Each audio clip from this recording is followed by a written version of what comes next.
G'day punters, another kennym epic adventure.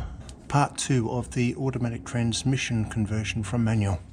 Wholesale automatic transmissions underneath.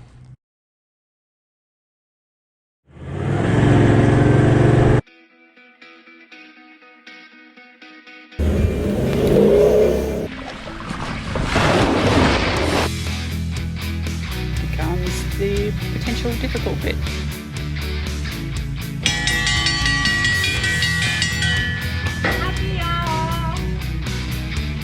For his electric track in 5 minutes. On the Pasco River.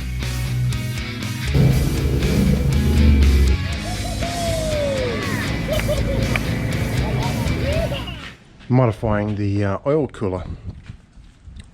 See these little bolts here. They're like these nuts here. They slide inside the cooler fins, and the bolt comes from the other side.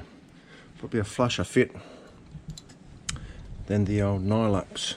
Give me a bit more room up the front.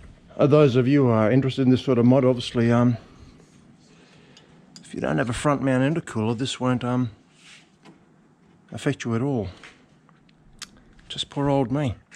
Anyhow, I've got to pull this back off again. Yeah, I've got the bolt off there. Take that bolt off so I can do the other 2 bolts and finish it up.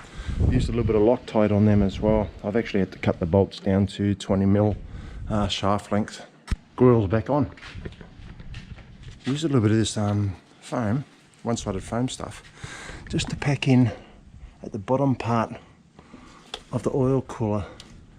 So you're going to say it's going to restrict airflow. It probably will across the intercooler a bit, but it's only really along the bottom part of the cooler, not of the pipe, so it shouldn't affect the transmission cooler that much.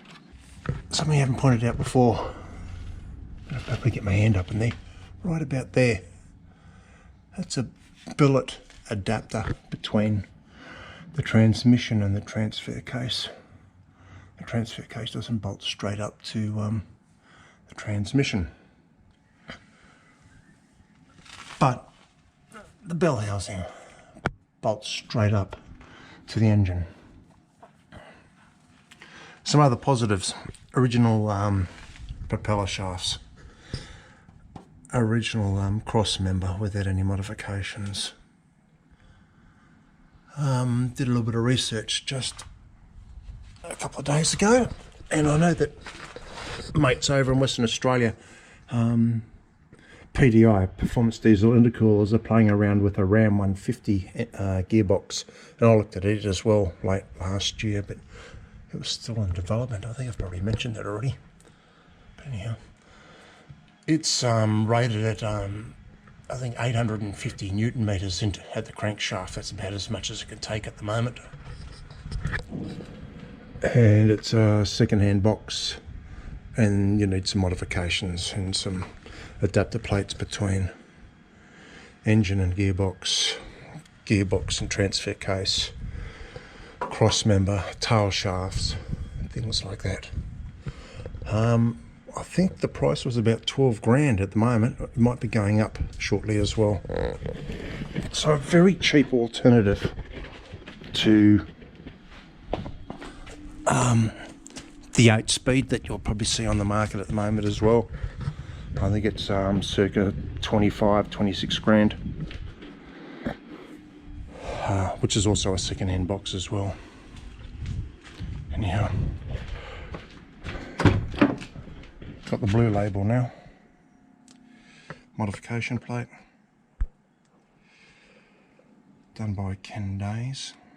They did the blue label for me. Diff Trans are the people who fitted it. An LB1 conversion, Queensland, of course. Going to take you for a drive tomorrow. I did that in the first episode of this 2-part series as well, going down on the Pacific Coastway, heading down towards Brisbane. Going to go a bit further south than that, so I'll be able to get some good fuel economy figures to work off, and I'll report back to you a little bit later in this video about that, eh? Going to drop a couple of photos in here that I got from PDI, because I approached them about an oil cooler for the front here. You've seen this already. And I'll drop some pictures in, first of all, of the tube and fin cooler that's been put in here by Difftrans circa, or vis-a-vis Wholesale Automatics. And you can have a look at the PDI one. It's in development as well, but it's been manufactured to fit on front of their intercoolers, which is a great thing. They have a bracket that comes off the front top of the intercooler that goes down, and it's a lot larger, and it's a bar and fin type cooler, not a tube and fin. Bar and fin, same as the radiator, same as the intercooler. Right, a lot more efficient.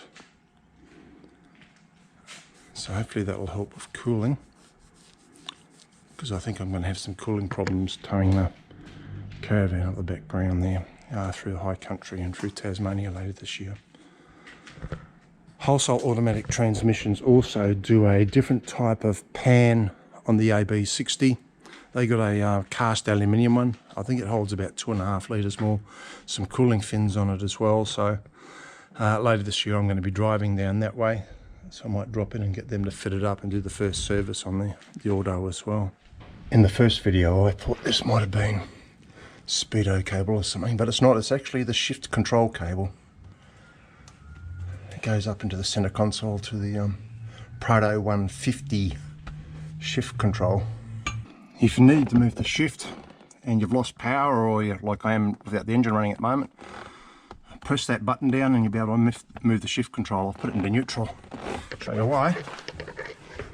Just checking the wheel bearings on the cruiser. So I've got it jacked up. Never let an opportunity be wasted while you're looking around the car. Fuel filler hose. See all the perishing there? They'll have to be replaced, eh? Gave you some short vision of where the old clutch pedal was. Alright, that red thing you see up there, that's the compu shift. That's where the clutch pedal more or less was. It's actually manufactured by a mob called HPM, I think, out of America. First impressions, I've been driving this around now for not quite 2 weeks, just around town here at Bundaberg, Bargara area, so sort of country city sort of driving, I suppose. When the transmission's cold, it's a bit clunky. What I mean by that, the shifts are noticeable. You can feel them. They don't knock you off your socks or anything like that, but you can feel them. Once it's warm, so the oil temperature's 65, 70 degrees, it's a bit smoother. I mentioned in the first video, it's not a passenger vehicle automatic, and it's got the Nomad valve body that Wholesale do as well. I think that's like a heavy duty body, so part and parcel of the package, I suppose. Not a criticism, but an observation. The old Department of Interior center console I had a UHF mounted up in here. With this one, I couldn't get it mounted up in there, so I've mounted the UHF arm behind the rear seat. Not a criticism. Their torque converter clutch lockup switch is illuminated red. All mine are green. It probably would have been nice to have an option when ordering it: blue, white, red, yellow, whatever is available, just so it matches up with everything else I've got in here. Again, not a criticism. Shifting, it's not too bad. Say that with some hesitation. Going from drive back up into park past reverse is a little bit cumbersome, and it's probably more about being unfamiliar with the shift pattern at the moment. No better place to start this trip off. Get those stats for you, and for me as well, I suppose. Bundaberg Rumda story, just picking up some rations before we hit the road. Just filled up. Weight wise, we're probably about, I reckon, no more than 100 kilos heavier than last time I did this fuel consumption run.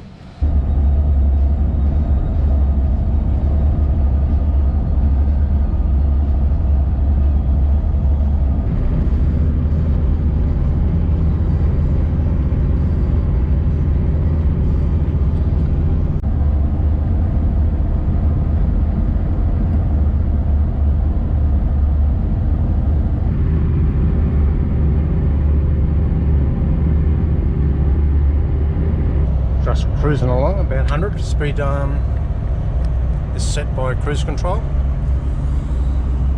That's the dash from the transmission. Hopefully you can see that. Hopefully it won't wobble too much either. Transmission temperature 90 degrees. We're in 6th gear. It took about 30 odd kilometres out of Bundaberg before we hit 6th gear. Probably put that to getting the transmission warmer, I suppose. I don't know.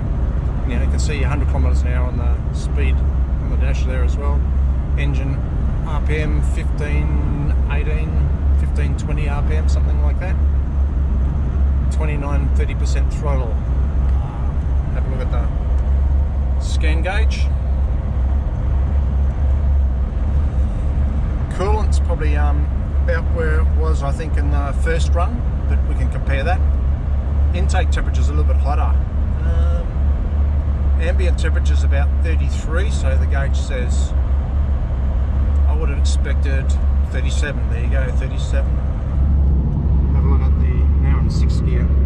Boost is about 5 pounds and EGT 300, so nothing too much changed there. Overall, the specs seem to be pretty much the same as being in 5th gear at 100 kilometres an hour. Well, the boss is driving at the moment, so we'll have a look and see what we've got in the gauges. Cruise control, it's set for about 110.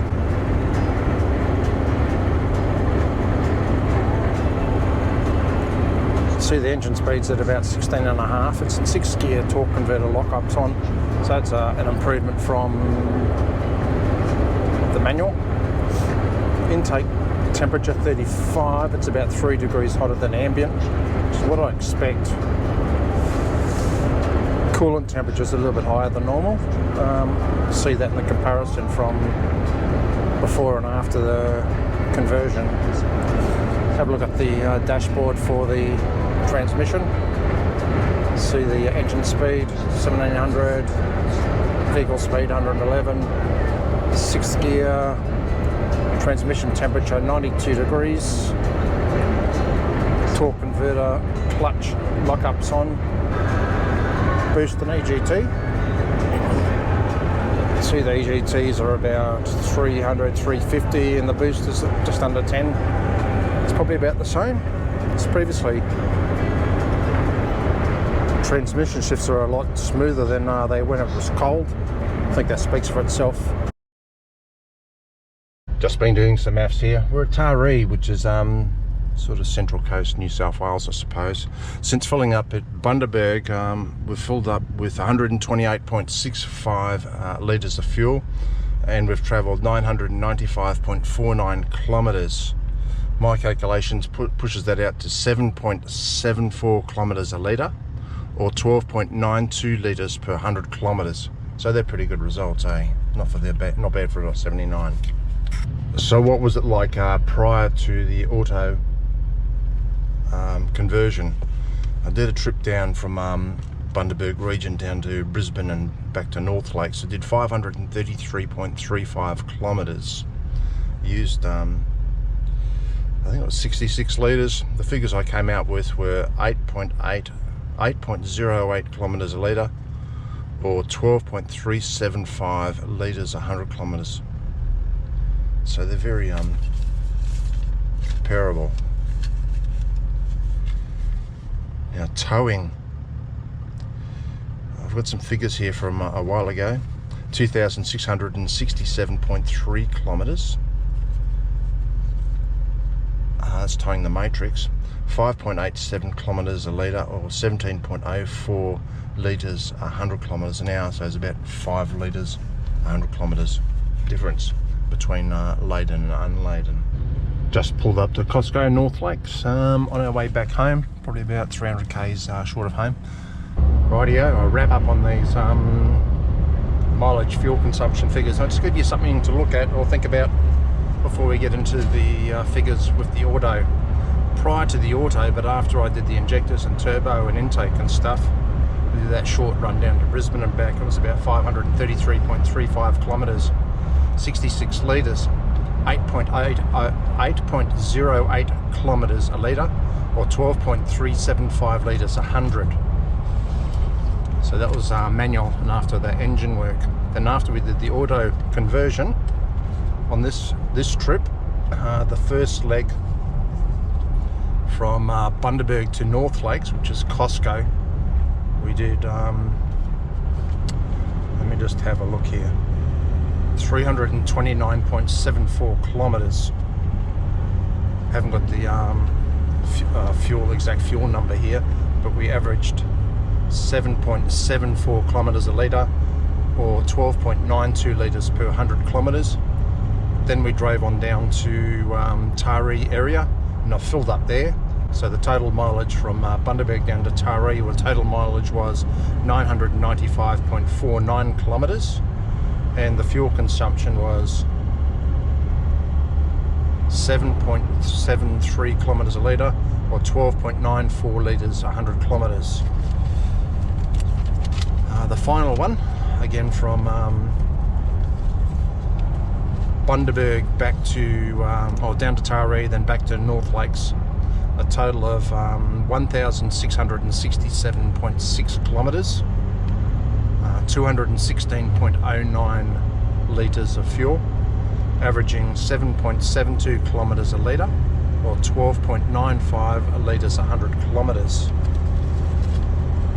So from manual to auto, 460 metres less than we were with the manual, and we're using, let me see, about 500 ml more fuel, half a litre more fuel, just going to auto. Yeah, packing up, ready to tow the van up to Agnes Water. That's tomorrow, so there's a follow-on video on just the fuel consumption, towing that. One issue I think that probably be handy to know, maybe, when setting up the CompuShift for the 79 series, they do a file based upon the information you give them, including tyre size. The booklet, and I'll show you that shortly, talks about measuring from the centre of the wheel to the ground and multiplying that by 2 and inserting or inputting that into the CompuShift. And I'm going to show you that on the app that we've got. Okay, I've got the app open here now. Need to have the car on. Vehicle setup. And you'll see that it has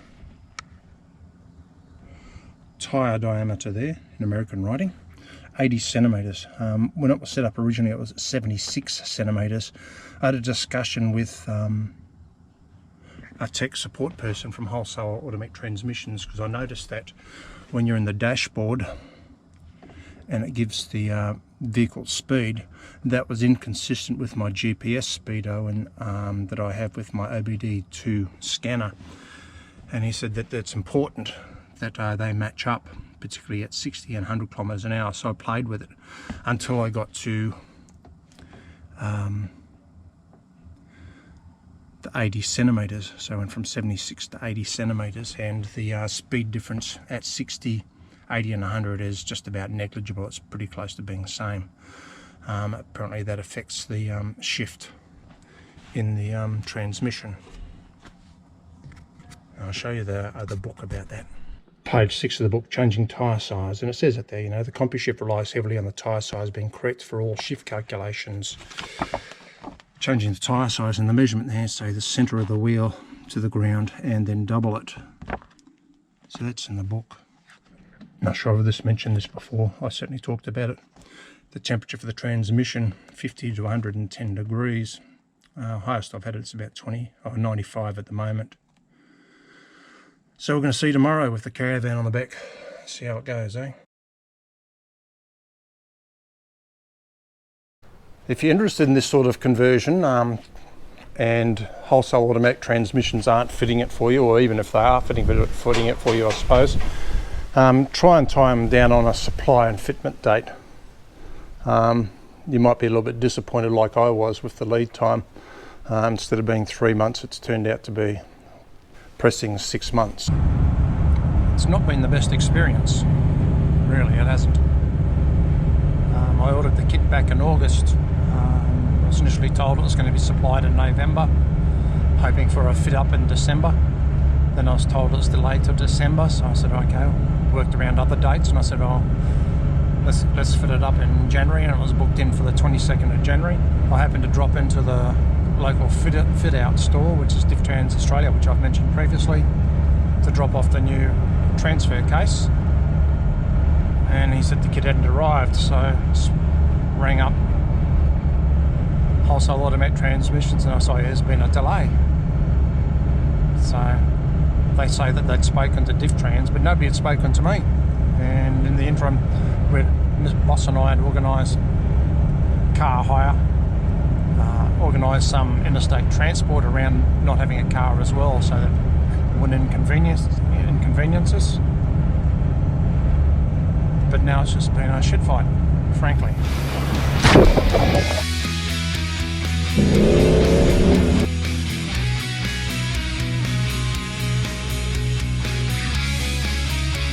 Quite slow down, she's scared. G'day punters, coming to you from Lorella Station. I was tying this out, and that's all that was left of it.